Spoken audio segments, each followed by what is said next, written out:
अस्सलातु वस्सलामु अलैका नबी अल्लाह सल्लल्लाहु ताला अलैहि वसल्लम। पहले हमारे यहाँ कहा करते थे, आप लोग भी सुने होंगे कि पैसा कमाए हुए तो दुई काम करो। पैसा अगर आपको कमाना है तो दो काम कर लीजिए, या तो बाबागिरी या तो दादागिरी, या तो बाबागिरी या तो दादागिरी। ये ऐसा धंधा है बाबागिरी और दादागिरी वाला कि इस धंधे पे ना कभी कोई टैक्स लगता है, जितना आ जाए सब आपका होता है।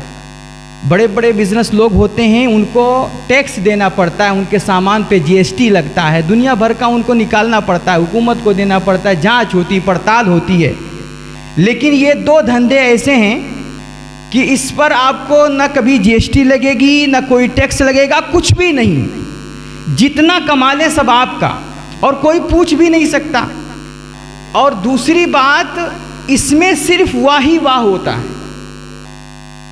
और ये जो धंधे हैं, जो बाबागिरी दादागिरी वाला धंधा है, वो फिर भी खतरे वाले धंधा है कि उसमें आपके बड़े सारे दुश्मन होते हैं और सामने आपके डर की वजह से लोग आपको कुछ ना कहें, लेकिन पीठ पीछे गुंडों को गालियां दी जाती हैं, उनको कोई अच्छा नहीं कहता है।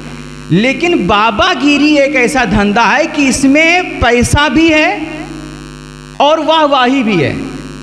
लोग आपके लिए पलकें बिछाएंगे, लोग आप पे फूल पत्तियों की बारिश करेंगे, आपके लिए रोज़ाना गाड़ियां खड़ी रहेंगी, आपको सिर्फ बकरा मुर्गा और अच्छे से अच्छे खाने, यही सब होगा। अच्छा, पहले होता था, कहते थे कि बाबागिरी करने के लिए आपको कम से कम दुआ करना आता हो, सलाम पढ़ना आता हो, नमाज पढ़ना आता हो, इतना ज़रूरी है। आप दुआ सीख लीजिए, अच्छे खासी आपकी दुकान चल सकती है। लेकिन हमने जो कल परसों एक बाबा को पकड़ा, उसको तो ये भी नहीं आता है।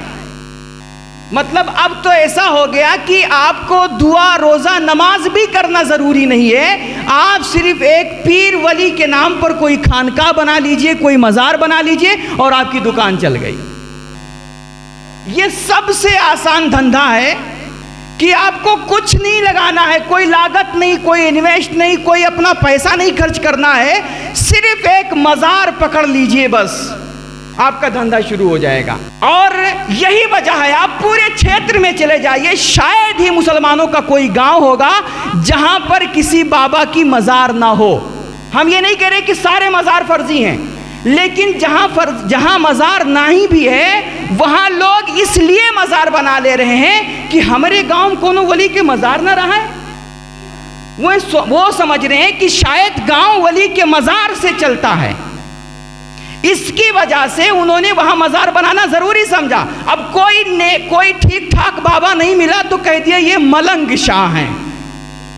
तो अब मलंग शाह का ना कोई शजरा होता है, ना कोई हकीकत होती, ना कोई सिलसिला होता है, लोगों ने कह दिया मलंग शाह। अब मलंग शाह को कौन कोई कह सकता है, गलत कह सकता है। अब लोगों ने मलंग शाह के मज़ारात बनाना शुरू किए। जहां चले जाओ हज़ारों मलंग शाह के मज़ार आपको मिल जाएंगे। अभी कल की परसों की बात है, एक सहदैया महदैया के लोग आए थे यही उर्स के नाम पर चंदा करने, भीख मांग रहे थे 10-10 रुपया जा करके। और उस गाड़ी में सिर्फ डढ़मुंडा जे का, हकीकत में बता रहा हूं मैं, वो को पाक भी नहीं रहे होंगे खबीस, वो एक वक्त की नमाज नहीं पढ़ते। वो क्या करते हैं, वो सारे डढ़मुंडे थे, पाँच छः लोग उसमें बैठे हुए थे, वो आ करके सिर्फ 10-10 रुपया 20-20 रुपया पीर वली के नाम पे मांग रहे हैं। और मैंने बताया ना कि ये सबसे आसान धंधा है, कुछ नहीं कर पा रहे हैं। और आपका भैया बाबा जो यहाँ आता है ना, उसके बारे में भी पता कर लीजिए। मैंने मालूम किया वो खुद सिलाई करता था, पहले सिलाई करता था। वो सिलाई नहीं कर पाया, उसमें नहीं सक्सेस हो पाया, तो कहा क्यों मशीन चलाएं, क्यों पसीना बहाएं यार, ये से सबसे आसान तरीका है, चलो मज़ार पकड़ो और धंधा करो। और यही वजह है कि वो जितने लोग थे उसमें बैठे हुए थे, उन्होंने क्या किया, जब देखा होगा कि इधर उधर करके हाथ पैर चलाया, कोई धंधा नहीं चल पाया, कुछ नहीं हो पाया, तो पकड़ लिया एक मज़ार। अब मज़ार के नाम पे, पीर फ़कीर के नाम पे, चूँकि हम औलिया से मोहब्बत करने वाले हैं, अल्लाह के बंदों से मोहब्बत करते हैं, नेक सालिहीन से अकीदत रखते हैं, तो जब वो भोले भाले मुसलमानों के पास जाते हैं और कहते हैं बाबा के उर्स है, तो بابا کا عرس نام سن کر کے، پیر فقیر کا نام سن کر کے ہر کوئی 10-20 روپیہ بغیر پوچھے دے دیتا ہے.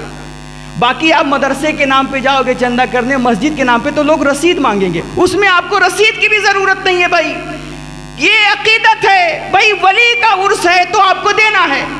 اب وہ گاڑی بک کرا کر کے گاؤں علاقے جا کر کے 10-20 روپیہ بھیک مانگتے ہیں. ویسے بھیک مانگے گا دنیا ہنسے گی، اب ولی کے نام پہ مانگے تو کوئی ٹینشن ہی نہیں ہے. تو میں نے تو ان کو وہیں سے واپس کیا. لیکن یہ حقیقت ہمیں آپ کو، بالخصوص میں اپنے نوجوانوں سے گزارش کروں گا، یہ ہمیں آپ کو یہ جو اندھ بھکتی ہے نا، اس سے ہمیں آپ کو تھوڑا جاگنا پڑے گا، اپنے ذہن سے نکالنا پڑے گا. آپ گاؤں ولی کے مزار سے نہیں چلتا. ہر گاؤں کوئی بھی مسلمان چھیتر ہو، یہ میرے حضور کا فرمان ہے. میں آپ کو اللہ کے نبی کی بات بتا رہا ہوں. یہ جو اللہ کے گھر ہوتے ہیں نا، یہ جو مسجدیں ہوتی ہیں، یہ پورے گاؤں کے لیے امان ہوتی ہیں. یہ پناہ گاہ ہیں. اور اسی وجہ سے کہتے ہیں کہ جب مسجدوں کے مناروں سے اذان کی آواز بلند ہوتی ہے نا، تو جہاں تک اذان کی آواز پہنچتی ہے وہاں تک شیطان گوز مارتا ہوا بھاگتا ہے. جہاں تک اذان جا رہی ہوتی ہے شیطان کا وہاں پر کوئی نام و نشان نہیں ہوتا ہے. یہ مسجدیں، یہ اللہ کے گھر، ورنہ آپ دیکھیے اللہ سے بڑی طاقت دنیا میں کسی کی نہیں ہے. یہ آپ لوگ بھی مانتے ہو. جب سب سے بڑی طاقت والی ذات میرے اللہ کی ہے، سب سے بڑا دربار یہ میرے رب کا ہے، تو یہ اتنا بڑا دربار چھوڑ کر کے آپ ان جعلی باباؤں اور ڈھونگی پیروں کے پاس کیوں جا رہے ہیں؟ کیا ان کی طاقت اللہ سے زیادہ ہو گئی ہے؟ جب آپ کو پتا ہے کہ میرا اللہ سب سے زیادہ پاورفل ہے، سب سے بڑا طاقتور ہے، سب سے بڑی عظمت اور شان والا ہے، سب سے بڑی کبریائی والا ہے، تو آخر اس کا گھر خالی کیوں ہے؟ 2 رکعت نماز کے لیے کہہ دیا جائے تو آپ کی جان نکلنے لگ جاتی ہے. اور 50 کلومیٹر آپ سفر کر کے پیسہ خرچ کر کے چلے جاتے ہیں یار، اور آپ کو بالکل ذرا برابر عقل نہیں آتی ہے. اور آپ کہتے نہیں وہ بابا کوئی پیسہ نہیں لیتا. میں نے اس بابا سے پوچھا، ارے وہ بابا پیسہ کاہے لے گا؟ اس کو پیچھے سے سب کچھ مل ہی رہا ہے تو پیسہ کیوں لے گا؟ وہ 20 روپیہ عرضی لگانی لگتی ہے اس کے یہاں. پھر جہاں بیٹھتے ہیں 30 روپیہ اس جگہ کا کرایہ دینا ہوتا. 50 ایسے ہو گیا. 10 روپیہ شاید کوئی غسل کرانی، ایسا کچھ لوگ بتا رہے ہیں جو جانے والے وہاں پر ہیں. تو 60-70 روپیہ پر آدمی اولیت ہے. اب اگر اس کے پاس 500 آدمی پہنچ رہے ہیں، 70 کو 500 میں ضرب ماریے، کتنا ہو گیا بھیا؟ اتنا اچھا خاصا اس کا دھندا چل رہا ہے، تو وہ آپ سے الگ سے پیسہ کیوں لے گا؟ اپنی اوقات، اپنی ویلو کیوں گھٹائے گا وہ؟ لیکن ہمیں آپ کو کچھ سمجھ بھی نہیں آ رہا ہے. میں نے بتایا، اس کو پکڑ کر کے سامنے کہا کہ بھائی آپ کو پیسہ لینے، پیچھے سے لوگ عمرہ کرا دے رہے ہیں، پیچھے سے لوگ آپ کا خرچ چلا رہے ہیں، مرغی بکرا روز تو ریکھیاں ذبح ہوت ہے، تو کا پیسہ لیے کون ضرورت ہے؟